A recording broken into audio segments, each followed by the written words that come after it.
The following podcast is scheduled for one fall. Ding, ding, ding! Ladies and gentlemen, boys and girls, and all you other superstars out there, my name is Hunter Meach, and this is ATW, where we talk all things wrestling. Welcome back, everybody. I know it's been a couple of weeks since we had a last episode. Had some medical things come up, and then some technical issues come up after that. But we're back, ready to discuss some wrestling. We got a lot to discuss today. We've got some news, breaking news in the wrestling industry, as well as a classic match that I rewatched this week that I'd like to share with you all. And at the end of it, we're gonna go over my top 10 wrestling theme songs of all time. Catch it here and more, all on the Cut and Loose Network. We cutting loose. And we are back. It's great to see you all again, man. Apologies for the hiatus we took here. It was unprompted. I had some medical stuff come up, and after that, I was ready to get back in, ready to release an episode after the 1 week off. And of course, like all good things, when you try to come back to it, nothing likes to work, and things just like to break. And then my entire computer system decided to completely blow up, and so I had to make some edits and make some last minute purchases, and get a new processor, and get a new CPU, get a new motherboard. But that's great. We're up and rolling now, so we are good to go, baby. But that's not what we're here for. We're here to discuss all things wrestling, and we've got some news in the wrestling world. It's been an interesting couple of weeks. Probably the biggest story that's happened in the past couple weeks, is we've already discussed a little bit of it, was the death of Hulk Hogan. Well, now there's some interesting things, interesting little thoughts around the situation going on. There's some interesting conspiracies. Apparently, people are saying that Hulk Hogan's death can be attributed to some medical malpractice. Oh boy, wouldn't that be something? Multiple sources have come out saying that that Hulk Hogan wasn't attended to properly in the medical facility he was admitted to when he had his cardiac arrest, and multiple people have deemed medical malpractice being a factor in Hulk Hogan's death, saying that his life could have been saved if had the doctors actually done their job. And now people are coming out saying the cardiac arrest really wasn't that big of a cardiac arrest, and his doctor could have done more to save him. Maybe his doctor intervened. I don't know, because wrestling fans, we love a good conspiracy. We love to talk, we love to pull shit out of our ass. It's one of our favorite things to do. It just makes the thing more fun. Kayfabe's dead. Got to create some buzz around, the real life events that happen to our storyline loved ones. But it is interesting because people are mentioning how his wife isn't coming out with the autopsy reports. She has access to the autopsy reports, and she's just not coming out with them. And that's, I think, where the conspiracy starts to tighten up a little, because people have been curious to see, okay, well, what exactly happened to after the cardiac arrest to actually flatline the guy. And she has access to the autopsy records and isn't releasing them, and it seems to be for legal reasonings. No one's entirely sure for what reason. She hasn't released them yet, but it seems to be a good one. So the entire internet has taken to storm and saying that it's kind of fishy the way Hulk Hogan died, and a guy who seemed, we'll say, relatively healthy for a guy in his age. I mean, Hulkster, he's 71, not too old, but lived a long life for wrestling and steroid abuse that does take a toll on your body. But comparatively to a lot of the others, he seemed to be in pretty good condition. And now everyone's up in arms about this. I don't really have a thought. I'm not going to tell you guys to have a thought, because this is an opinion for your own to formulate. But it is interesting that if it just so happens that, we deem Hogan's death as some form of medical malpractice, it's just funny, because, it just means Hogan, he won't even put the Grim Reaper over. He has to have a reason that he lost a life. I mean, Hogan he went if it is medical malpractice the reason Hulk Hogan died, he is going out like true Hulk Hogan. He's like, no, it doesn't work for me, brother. A heart attack? No. That doesn't quite work for me, brother. It doesn't quite sit well. All right, we gotta have. I can't, death ain't going over clean. Death got to have some reason he won. Doctor interference, there you go. That's the reason, brother. It just fits with Hogan's character. I mean, I'm not trying to make light of the fact that Hulk Hogan's dead, but it is funny and very ironic and kind of, in a weird, morbid way, puts a nice little spin on the sad reality that he's dead. Wouldn't it just be so great if he did go out not for lack of a better term, not falling in a clean manner. The Grim Reaper did not win clean if medical malpractice was issued. There's not a lot more news about that. I just thought it was interesting to mention. We'll be following the story for the next couple of weeks, see if an investigation is actually launched. I don't think any doctors' names were mentioned in the reports I read. I'll be honest, I didn't study it thoroughly because there's not a lot of information to study right now, but no accusations officially or arrests have been warranted or made or anything of that nature. So it's more of just like an internet conspiracy than something of actual substance. It's not like when Michael Jackson died and his doctor was arrested and trial happened immediately after. It's not there. Not that it couldn't go there, but it's nowhere near there yet. More of just, again, conspiracy that we're all having fun with. But that's all we have on that story. What's some other big news going on in wrestling? The biggest piece of news in terms of active wrestling, well, let's get into that. For those of you who have seen Monday Night Raw from the past, I think by the time this air episode would be the past 2 Monday Night Raws, not the last one, but the one before that. Trinity Fatu, a.k.a. Naomi, Women's World Heavyweight Champion, opened up the night of Raw, went out to the ring, addressed the crowd, did a little promo work, and basically announced that she would be relinquishing the title because she is pregnant with her and Jimmy Uso's first child, so she needs to take a leave of absence. Which, first and foremost, congratulations to her and Jimmy Uso. It's a great step in their life. Excellent, happy for them, wishing them the best. Hope that it's a good pregnancy. There's no complications, and good on Trinity or Naomi, I should say, for addressing it sooner rather than later, and just being safe and all that. Very good. Very reminiscent of what Becky Lynch announced several years ago. Her and Seth Rollins were having a baby, so she had to drop the title. Except she didn't just. Naomi did it better because she didn't just give the title to the person she beat the night before. She just relinquished the title, just dropped the belt. So that's how it should be. And a lot of people were questioning of it. Like, it's weird. Wrestling fans are so weird in this because a woman and her husband are having a child, and that's something that people should be happy of and proud of. But wrestling fans, the internet wrestling community, immediately said, what is she doing? What is Naomi doing? What is she thinking? She just reached a pinnacle of her career. She's the Women's World Heavyweight Champion. She is at the peak that she has been pretty much ever. Yes, she's won a SmackDown Women's title before, but it wasn't with this good heel character that's getting heat. It was just with her normal glow character, and it wasn't a cash in. I don't remember how she won it exactly. That was years ago, but she's at the peak of her career, and now she's just dropping it because she's pregnant.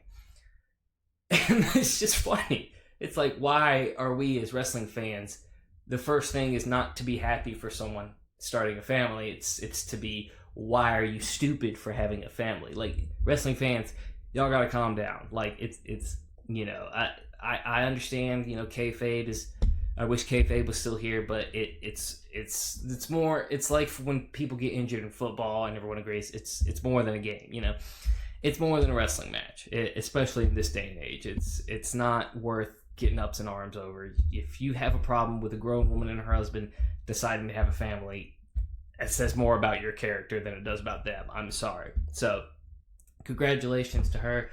I don't know where we're going to go with the Women's World Heavyweight title. I don't think...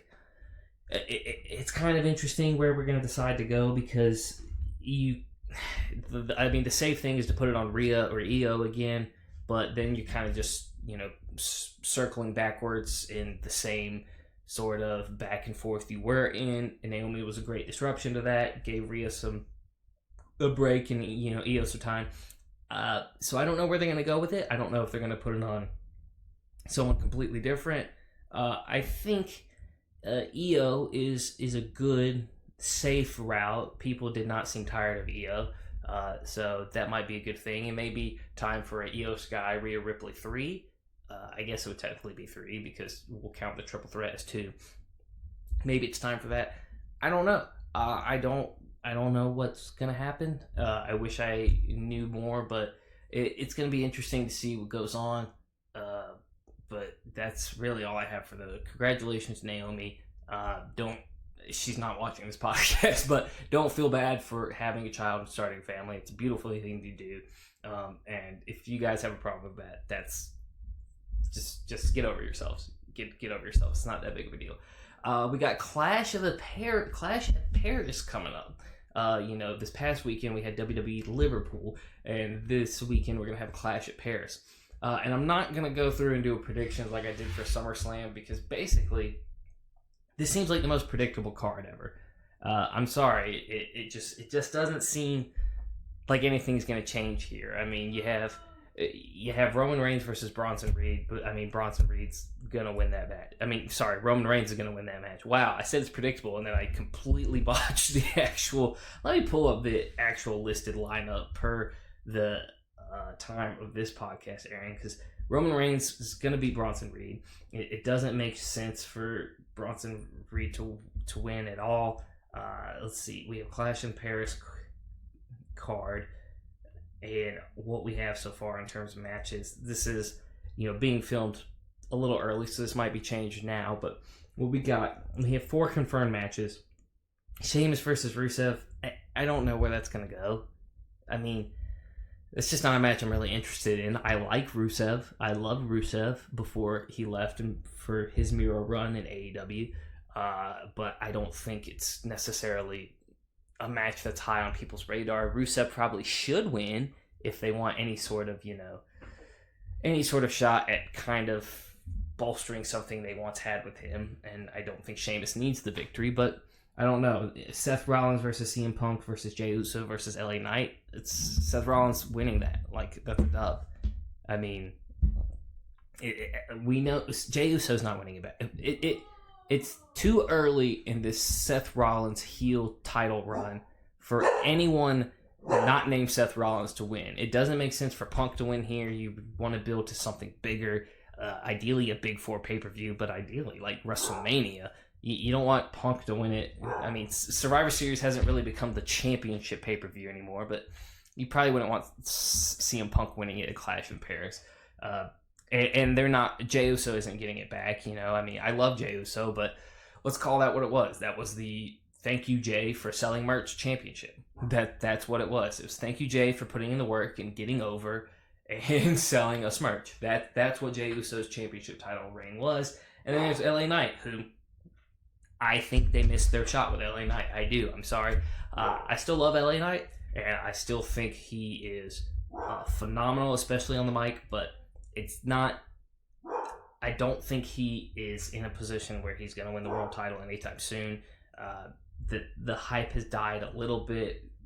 This time 2 years ago, like he was like Austin level over. Like he was crazy over, and they kind of just didn't do anything with him. Then they gave him this U.S. title run that was really good, of which he lost to Jacob Fatu at the past WrestleMania. But it's neither here nor there.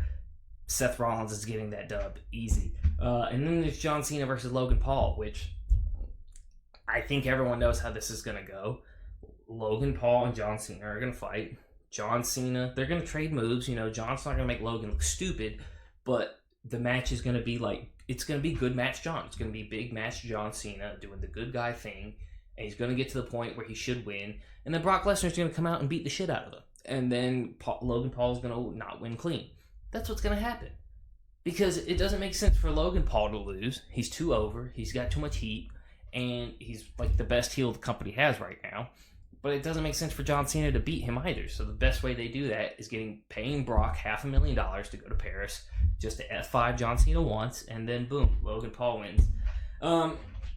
So I don't think I need a segment on predicting the Clash in Paris because it's a very predictable lineup. I don't think we'll see any title changes if any happen. If any matches occur, I think the only one the only one we would see is a new Women's World Heavyweight Champion. But that match at the time of filming this podcast hasn't been announced, so I have no idea who that's going to be.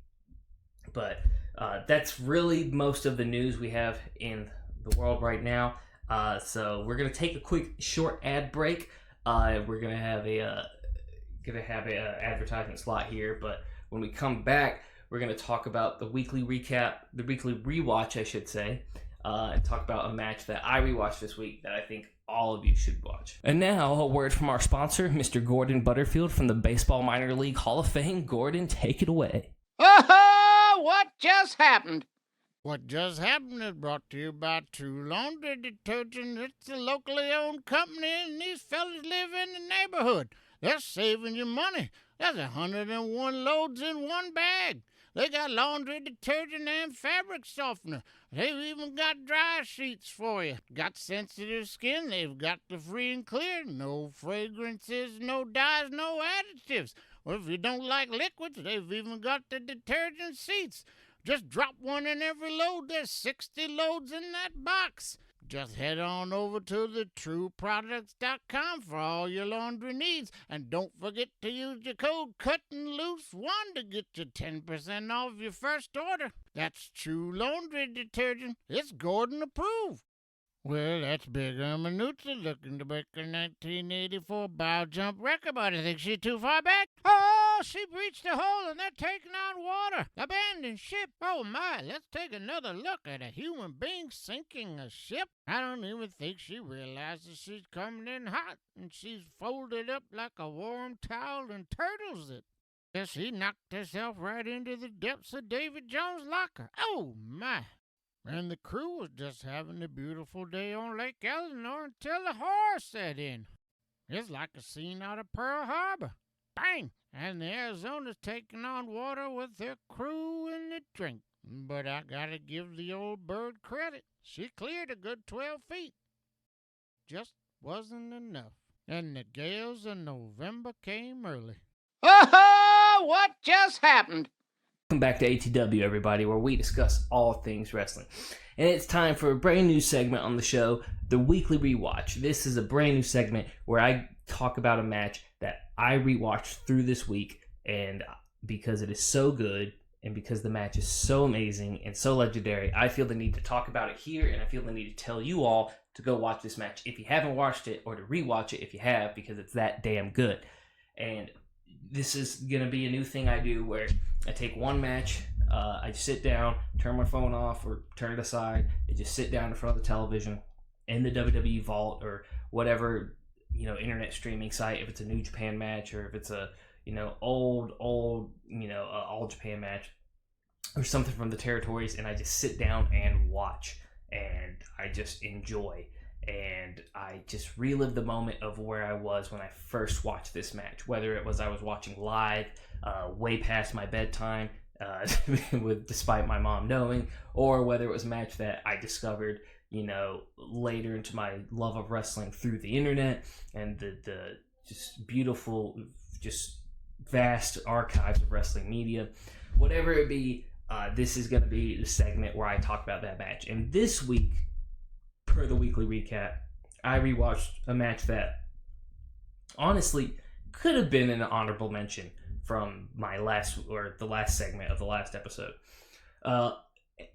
of one of my favorite matches of all time. And this is a match that is not, one would say, the most wrestling proficient. It's not the most technically adept. It is not the most visually awe-inspiring, encapsulating. It's not the most acrobatic. It is not it's not necessarily the pinnacle of the sport or art of wrestling, but rather it's just two guys beating the absolute hell out of each other for almost half an hour in one of the most violent bloody and brutal street fight matches I have ever seen. And ladies and gentlemen, I of course am talking about the 2000 Royal Rumble street match for the WWF Championship between Cactus Jack, aka Mick Foley, and Triple H.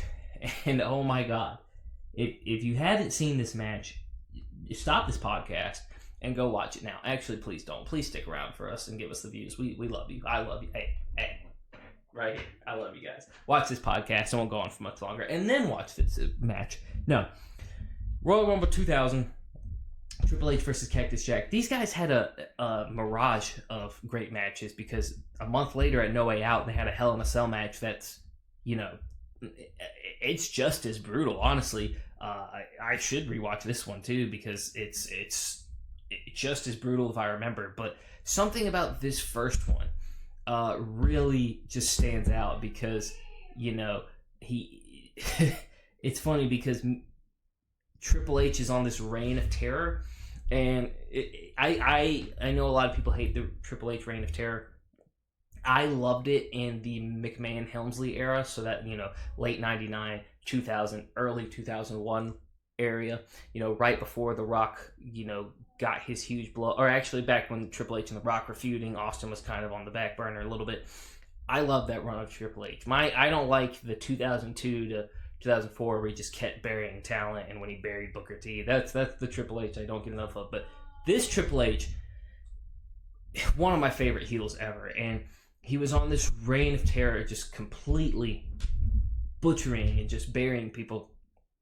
And now he's in a match where he is in Mick Foley's element. He is in Cactus Jack's element. He is in a street fight match, which is the new Extreme Rules pay-per-view. I don't even know if we do Extreme Rules pay-per-view anymore, but the Extreme Rules match, Extreme Rule pay-per-views, they ain't got nothing on this match. They ain't got nothing on this match. This match will scar small children if they watch it, or it'll excite them. I don't know.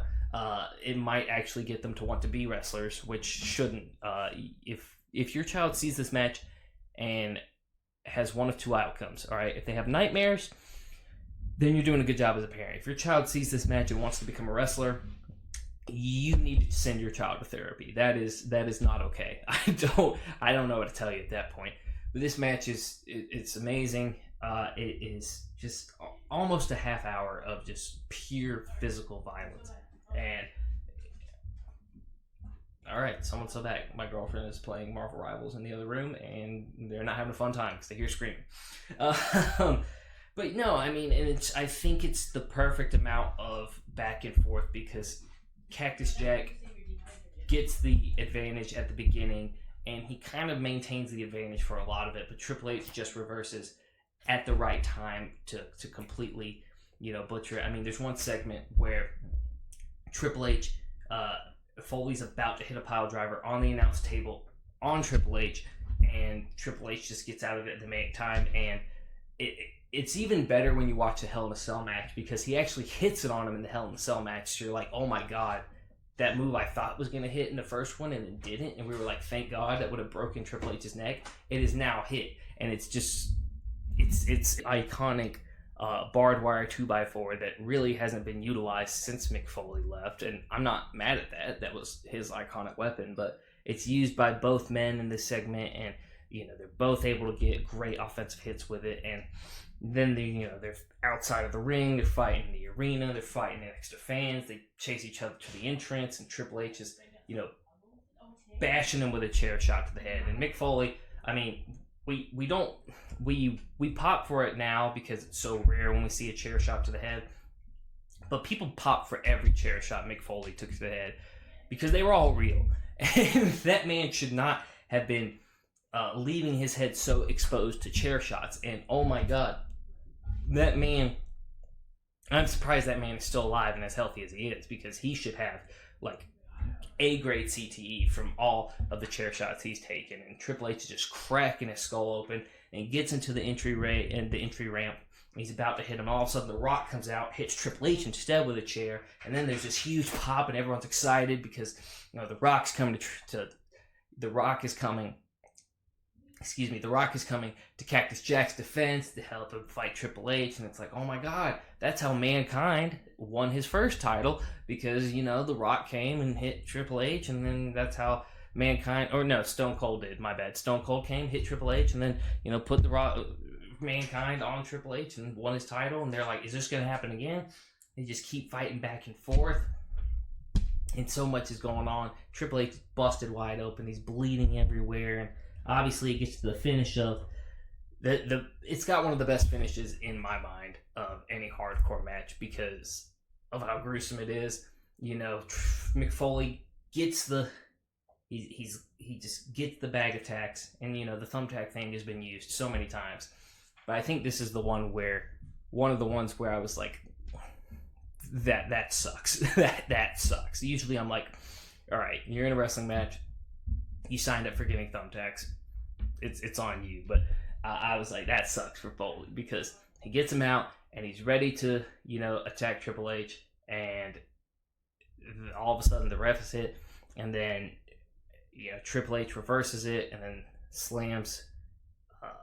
reverses it and then counters, slams Foley onto the thumbtacks back first. And then they do the little 1-2, kicks out. Hugest pop you'll hear of the night because he kicks out after being slammed on the thumbtacks, and Triple H is in disbelief. And they set up a little thing else, and then all of a sudden, some shenanigans happen. Triple H gets Foley back to the thumbtack area, kicks him in the groin, sets him up for the pedigree, pedigrees him face first onto the thumbtacks, and I'm like, damn, two thumbtack spots. Poor Mick Foley, man. And they were like within a minute of each other. Maybe more like 2 minutes, but still. Triple H then lands the 1-2-3, and boom, Triple H is still champion. And I think, first off, there's a reason I brought this match up this week. It's going to play a role in the next segment of the podcast. We'll get into that in a little bit. But I think a lot of hardcore matches are... It's weird now because, a lot of hardcore matches don't exist in modern, like, the WWE doesn't really have hardcore matches. The last thing I can think of was the Hell in a Cell with Drew and, or the dog collar match and Hell in a Cell match with Drew and McIntyre and CM Punk. Those are the closest things I can think of. We don't really have hardcore street fight matches anymore. The street fight with Cena and Cody Rhodes wasn't really like anything hardcore.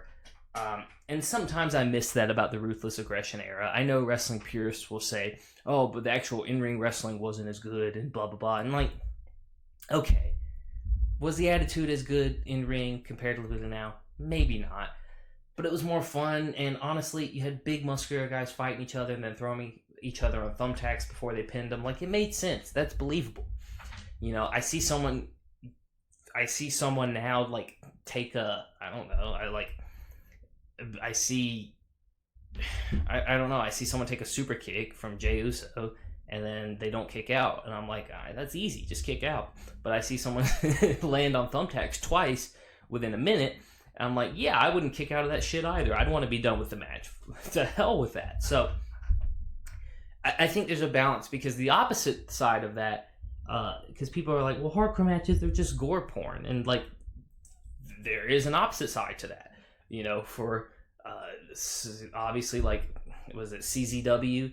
ECW at sometimes could be, but I think ECW probably did hardcore matches the best, obviously.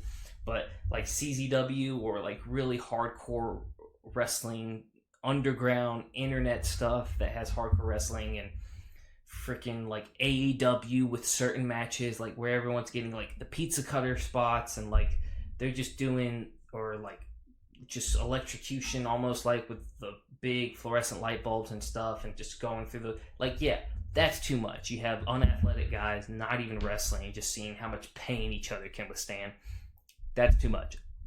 I think this match is like the perfect balance of, yes, there's blood, yes, there's violence, yes, these people are doing real physical damage to each other, but at the end of the day, it's still a wrestling match, and it's for something. It's for the WWF title, for Christ's sakes. Like, they are trying to fight each other for something, and it's a bloodbath, but it's a reasonable bloodbath.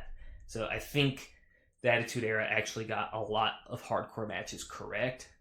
Not as good as ECW, but I think they towed the line of wrestling and hardcore brutality well and gore, and this was one of the matches where I think they did that best. Swig of water for the working man, the words of Stone Cold Steve Austin. Shout out Steve Austin, by the way. I'm wearing this Stone Cold t-shirt. I got this from a vintage expo in Atlanta, so this was actually pretty cool. I don't remember who was selling it. I'd shout him out, but really cool shirt. But yeah, so that was the match I rewatched this week. I can't wait to rewatch another classic favorite of mine next week. I gotta figure out what I'm gonna pick. I want to pick something completely different. Like, I don't even want to pick something in the same decade. I may go earlier. I may go later. I may go do something like in the mid 2010s even. Like maybe like a Seth Rollins versus John Cena in SummerSlam 2015, something like that. So we'll see what I decide to pick. But that's going to wrap it up for the weekly rewatch. We're going to take a short little break. When we come back, we're going to go into my top 10 favorite entrance songs of all time.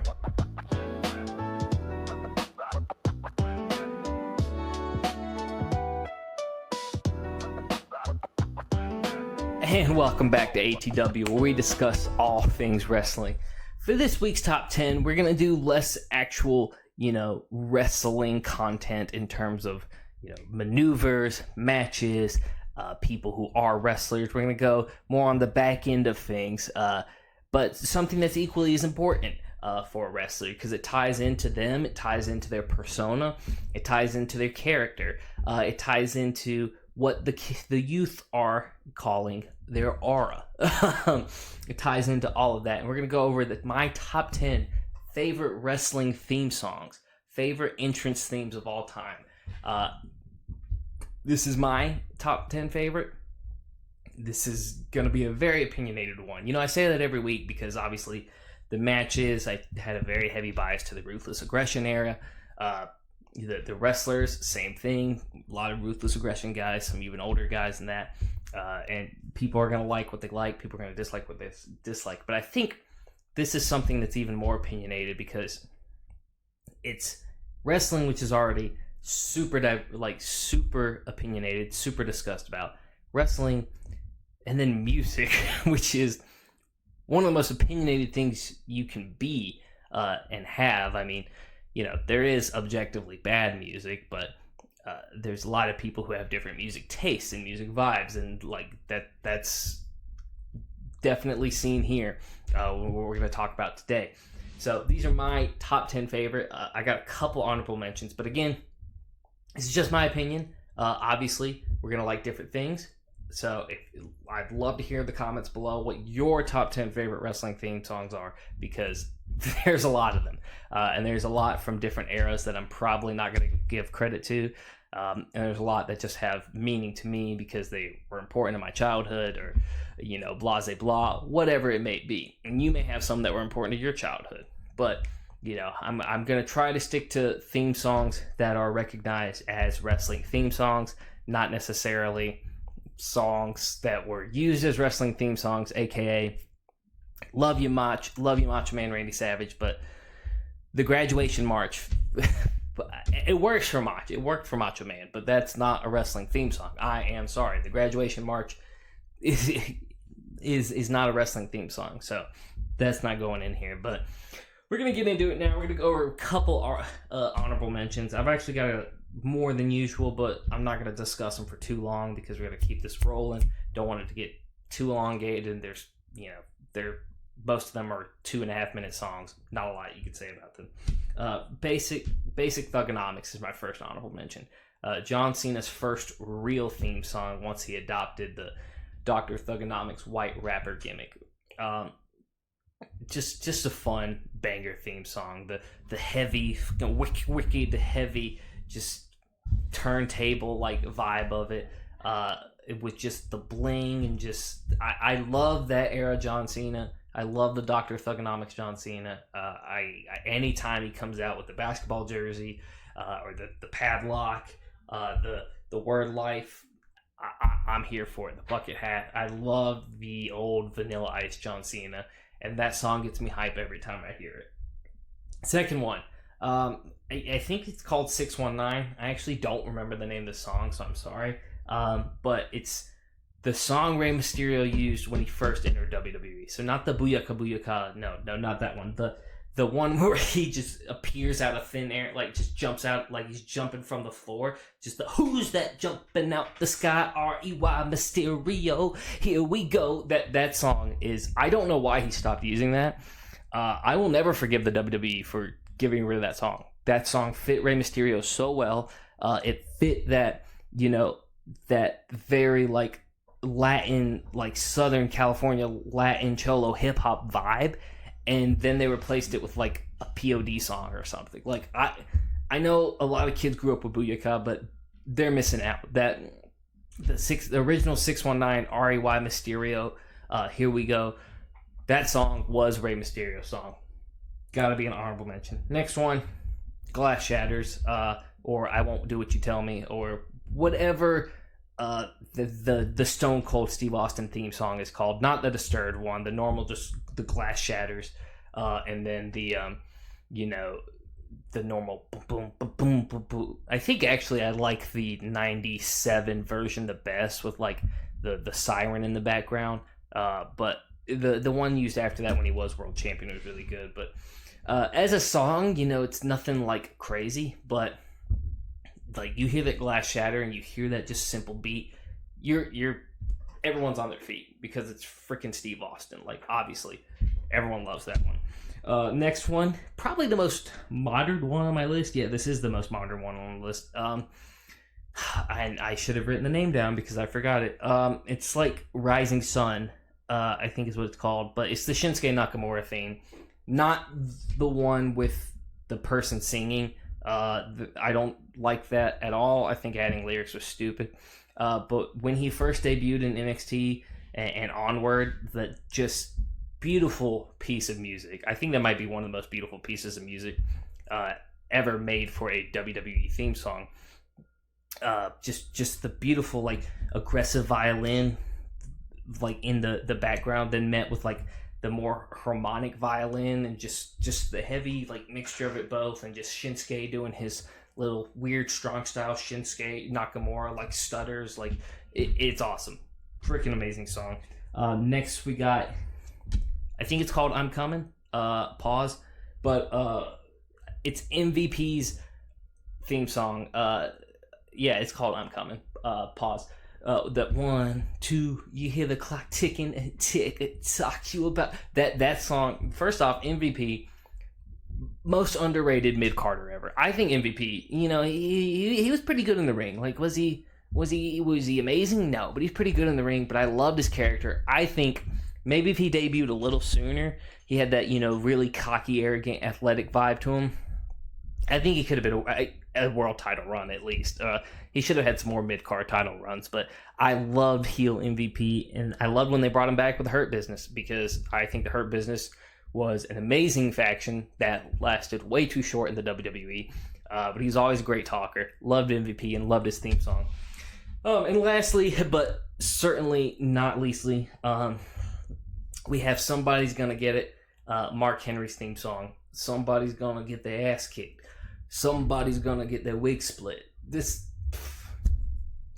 just peak music. Anything, first off, love 3-6, 666, love 3-6 Mafia. So anything they have involvement with, I'm here for it. It's amazing. And this song, I don't think it gets enough credit, but like it spoke Mark Henry. Like it was exactly what Mark Henry was for his character. Like you see Mark Henry and you're like, all right, yeah, someone is going to get their ass kicked. And especially Mark Henry was booked properly.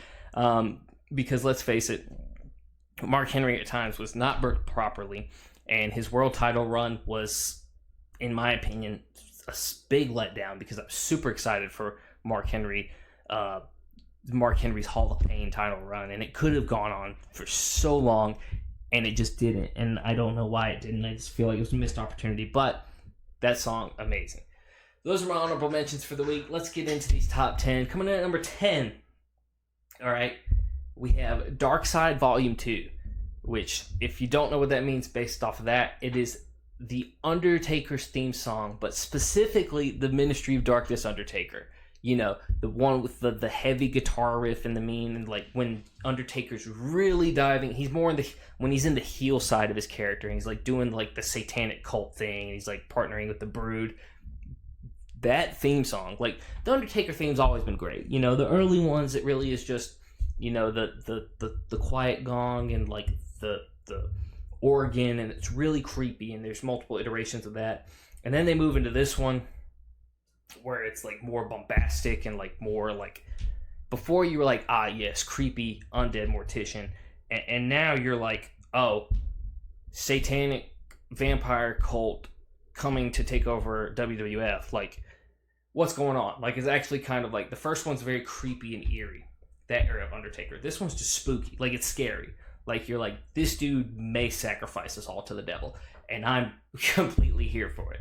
And, you know, after that, when he like dipped out, came back, became the American Badass, had some great themes there too. You know, obviously Limp Bizkit's Rolling, that's a great song, it's a fun song. You know, the one after that I'm a little less favorable on, and then we have the, you know, the iconic, like the one that was used for the entire Phenom run basically until he retired, the really loud gong run, and the more like, I don't even know what to call it, the more harmonic symphony of like less of the old orchestra symphony, but not with an orchestra anymore.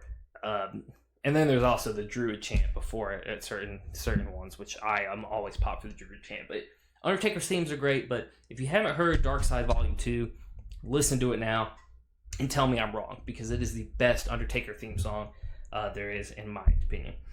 Coming in at number 9, we have one that the song is great, the vocalizing on it not so much, but he knows it, and I think the fact that the vocalizing is not good makes it even better, and that is Sexy Boy. That is Shawn Michaels, HBK's theme song, because that's Shawn.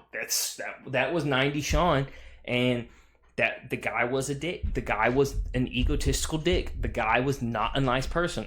The guy was very conceited in his looks, and that song speaks to his character. And it doesn't matter that his singing wasn't good. It doesn't matter. It just adds more to his character, and like the pompousness and the egotisticalness of it, the self-conscious attitude of Shawn Michaels. I also love that, you know, it's Sherry Martell's in on it, and because that makes perfect sense for their characters. And I just love that he never tried to even, like, they never even did another song for him. I mean, like, not counting D-Generation X, because I don't count that. Like, that was the stable song that he would use when he came out with the faction. But, you know, he just kept the Sexy Boy song, even after, like, he came back and he's like this, you know, redeemed, you know, born again, God-loving guy. He's still using the Sexy Boy song, and it's still over, and everyone loves it. The song's great. It's funny. I love it so much. That's my number 9. Coming in at number 8, as a song, probably one of the better ones on this list. Again, who the song and its use and what it's known for, it kind of, you know, hurts its legacy a little bit. But we got Whatever by Our Lady Peace. This was the theme song used by Chris Benoit from, I think, like 2002 to, you know, the end. I don't know how to finish that sentence. From 2002 to the end. But this song is just actually a banger. Like, it is one of my go-to gym songs in the gym for a heavy top set, because it's amazing. And, like, obviously, it's used in a lot of meme templates and meme culture because of who the song is associated with. But the song itself is just a great piece of music, and it's a great piece of, like, alternative hard rock. And it does get you hyped. But it did get me hyped as a kid, and I was like, oh yeah, Chris Benoit's coming out. And yeah, this is his song, and his song's freaking amazing. It's so aggressive, just like his wrestling style was. And apparently his parenting style. Okay, we're done with that. Whatever by Our Lady Peace. Such a great song. Go hear it now. That's my number 8. Going in at number 7. we go back to John Cena. The time is now, and come on. When you hear the Ante Up ad lib at the beginning, I didn't know that ad lib was from Ante Up. I didn't know that was MOP and Busta Rhymes. I just always thought that was the John Cena ad lib at the beginning. Well, of course, when we're kids, we all think like every person singing their theme song.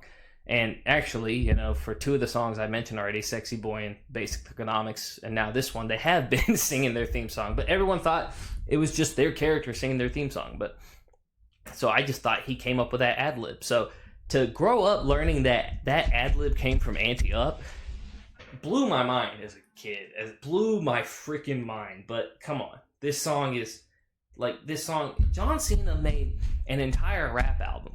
He could have just made this one song and put it on there, but he made an entire rap album with this song as its opener. And the rap album's not awesome, but it's fun. But this song is lit. This song is amazing. Come on, like it's awesome. How many people pop every time they hear those? I don't even know what instruments they are at the beginning, but you know, it's just such a good song. Such a good song. And such a fun first verse. It's a fun second verse too with the trademark, but you know, Rap Cena was so fun, and the fact that Rap Cena used this throughout, you know, Marine Cena and Big Match John Cena and Heel Cena, great. I loved it all. Nothing gets, you know, children quite as hype as here at the time as now. So that was my number 7. Number 6.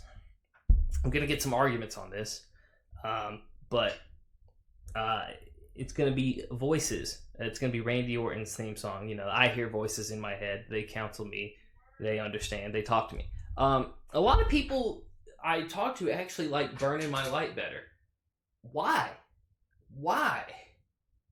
I don't get it. Like, I don't get what it is about Burning My Light that you like better. Like, I'm not saying Burning My Light's a bad song. It's just like, Voices is freaking iconic, and it fully sets with, I mean, maybe not Randy's early character, but basically the character Randy was when he blew up, like bald Randy, like 2009 psychopath Randy. That's Voices.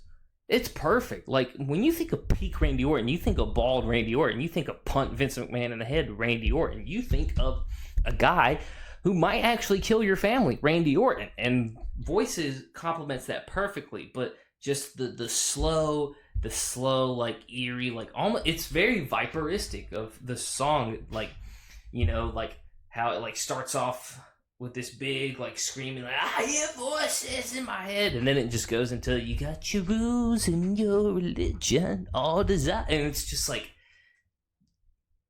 and just Randy's, like, slow, menacing walk to the ring with his meaty quads. What are we talking about? That's not related here.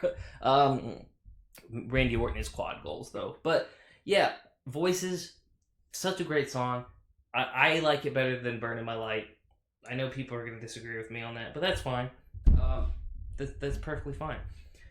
And speaking of Evolution, we got another Evolution member coming into my number 5 spot. We're in the top 5 now, people. Shit's getting good here. But kicking off the number 5, we have I Walk Alone. Dave Bautista. Song and performed by Saliva.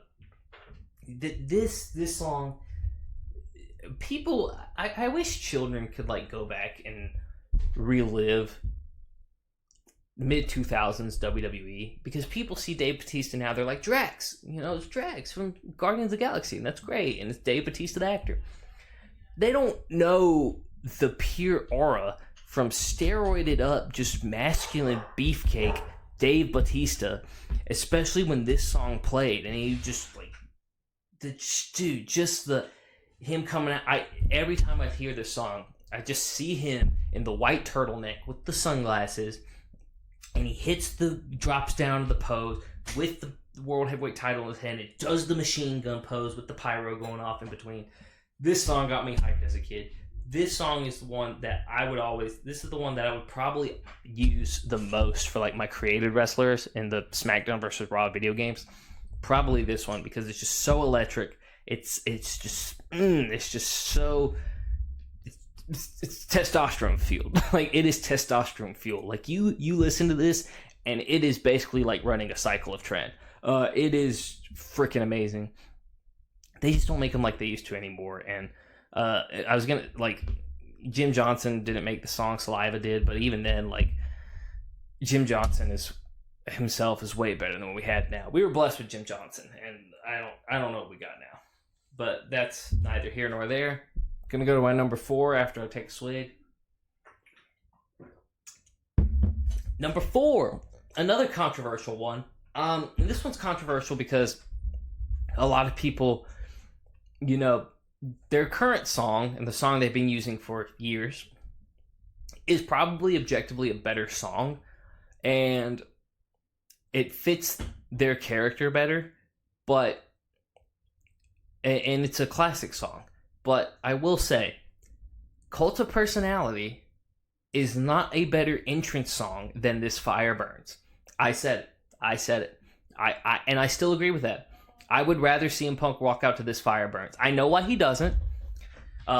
This Cult of Personality is the song he always wanted to use, and it does fit his character way better. I mean, CM Punk is a cult of personality. The Cult of Punk, like, the guy had his name chanted at WWE arenas for 8 years while he was gone. Like, that's Cult of Personality right there. But the sheer impact of This Fire Burns, I mean, that's basically how I discovered metalcore.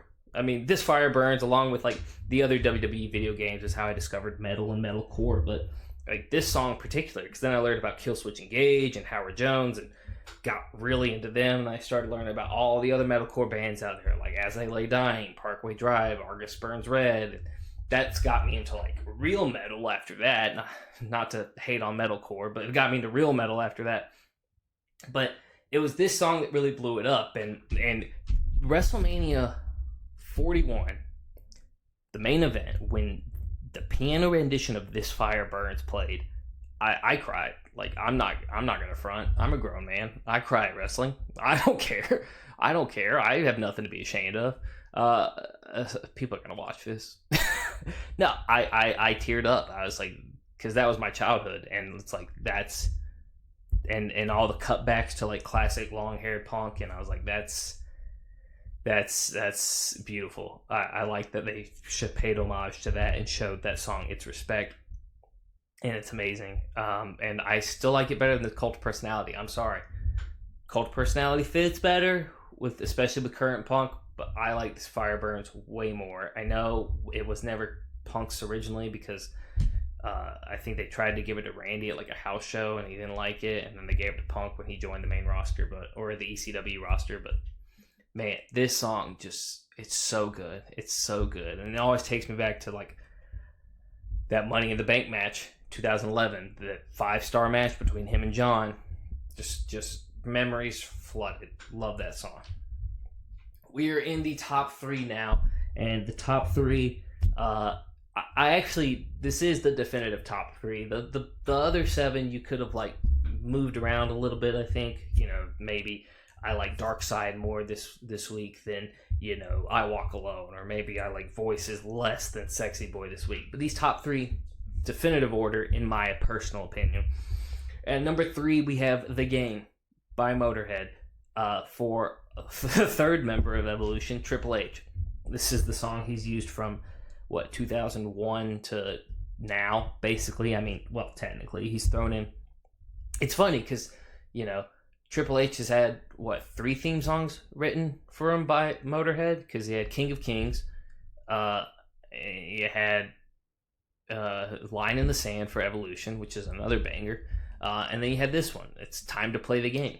Like, people know this song outside of wrestling, but they all know it's associated with Triple H. And just this is another one that's, like, so it also helped introduce me to metal, because it helped me learn about Lemmy and Motorhead, and then learned of, you know, other metal bands from the 70s like Black Sabbath, and then into, you know, more thrash metal afterwards. But this is a song that, I mean, for all intents and purposes, kicks ass, and it's just speaks Triple H, and you feel like if you, like, look into Triple H at all, you're like, okay, yeah, this song is him. and just the personal relationship he had with Lemmy and, you know, the guys with Motorhead, it makes it all the more fun. And the song is also just badass. Like, such a heavy song. And just the timing of it also fits with his entrance. Like, you got to give it to Triple H. He timed his entrance perfectly with that song. Because it initiates the way it does with the first little water swig and like the walk down, you know, the walk down the runway, and then by the time he like takes the next swig of water, throws the bottle away onto the springboard, at the time like it has the slow build up in the bridge, and then like at the perfect time of like doing the second missed out forward with Lemmy's laughing in the bridge and then entering, like it's awesome. I never really thought about how choreographed Triple H had that entrance and how like accurate he has done it until now. And he was doing it, you know, freaking at minimum like what, 52 nights a year, one time a week at minimum. Awesome song. All right, we got two more coming up, and let's see.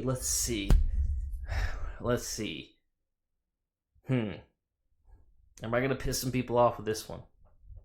I think I might. I don't think I'll piss anyone off, but I do think I'll have people disagree with me severely, and that's fine. Because coming in at my number 2, Triple H used the game theme song from like 2001 to onward, but he used a different song before that. A different song written by Jim Johnson, the guy who wrote most of the WWE theme songs. And that song was My Time. Now, if you don't remember My Time, younger children may not, and that's fine. Younger people might not. Hell, I don't remember it because he was using the game by the time I was watching it live. But if you never listened to My Time, go watch, there you go. Go back and watch the weekly rewatch match of this week, you know, the Royal Rumble 2000 between him and Cactus Jack. Or go watch, you know, the match where he first won his world title against Mankind. I think it was against Mankind. Yeah, against Mankind. Go watch any of those matches.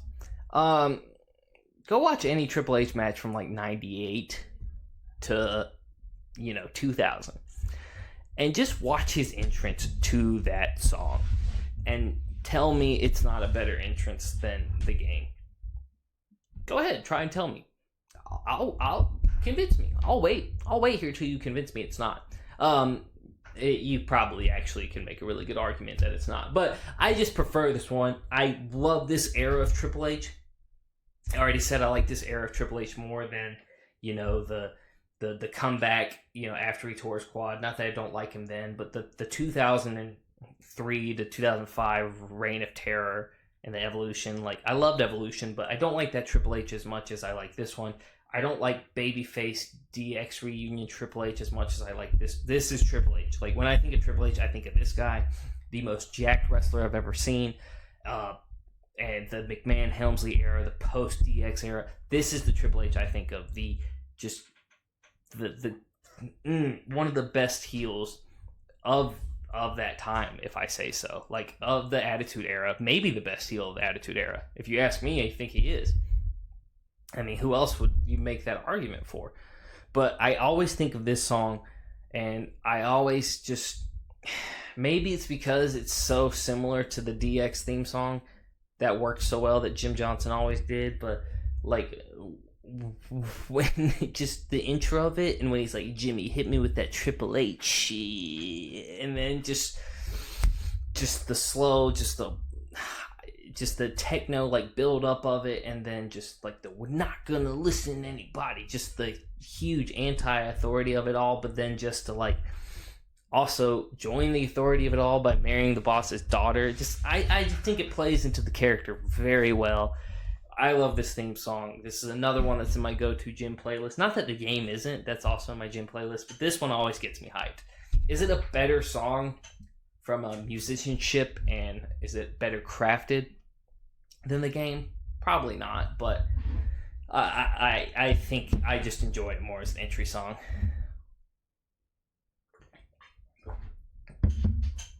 And coming in at number 1, this one may shock some of you, because it's a very specific song for this wrestler, but but it is my favorite.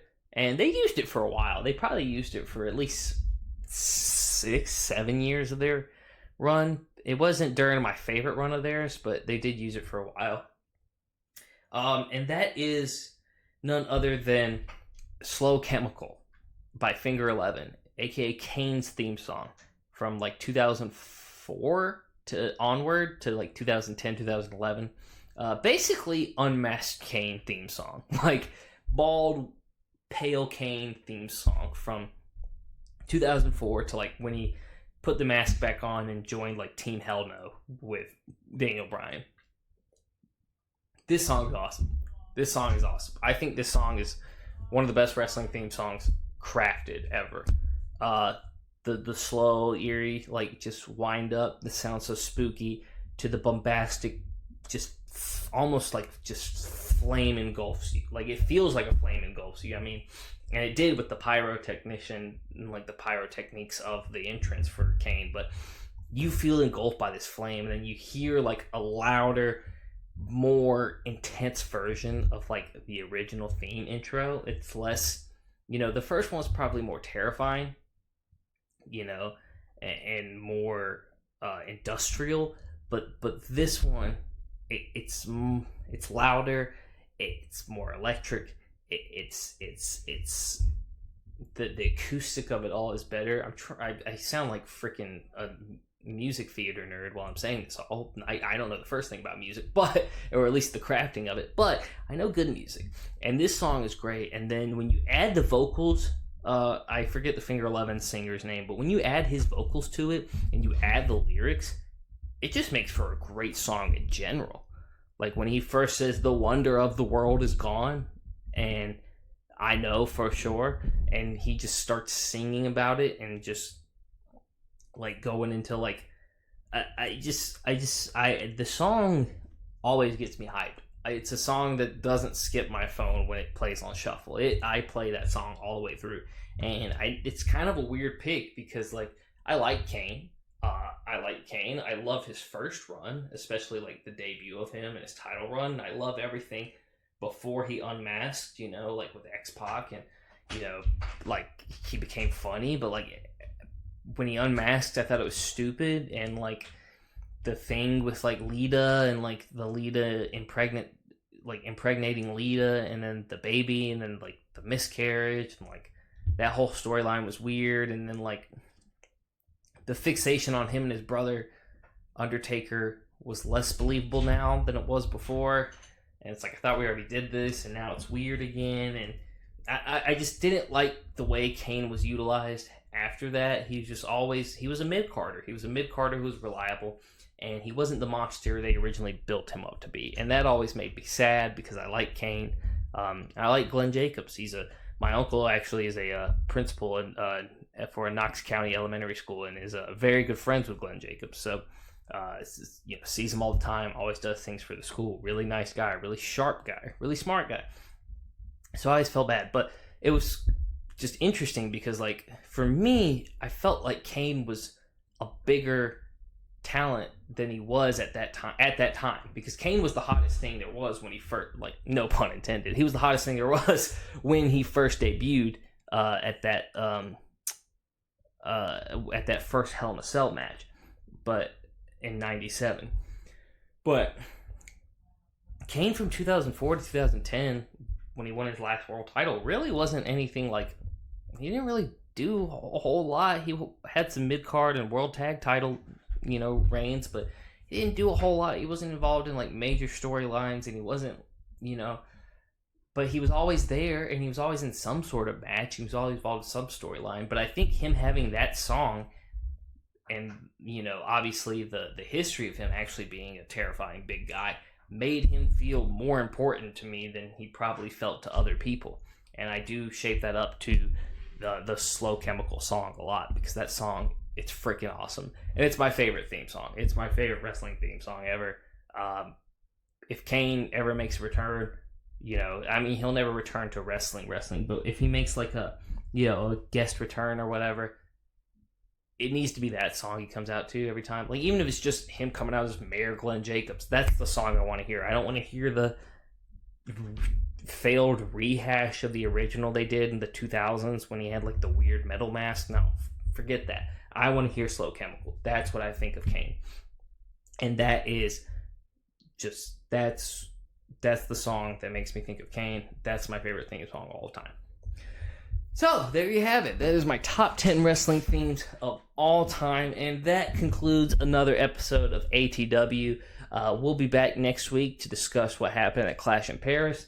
Hopefully it turns out to be a good show, and maybe we'll have some surprises. Who knows? But yeah, that's going to do it for this episode. If you want to stay updated on all things wrestling, go ahead and hit that subscribe button below. To stay updated on our community, hit the notification bell, wait for the 1, 2, 3, and you'll be updated on all things cut and loose. On this episode, I'm Hunter Meach, and I'll see you guys all in the next one.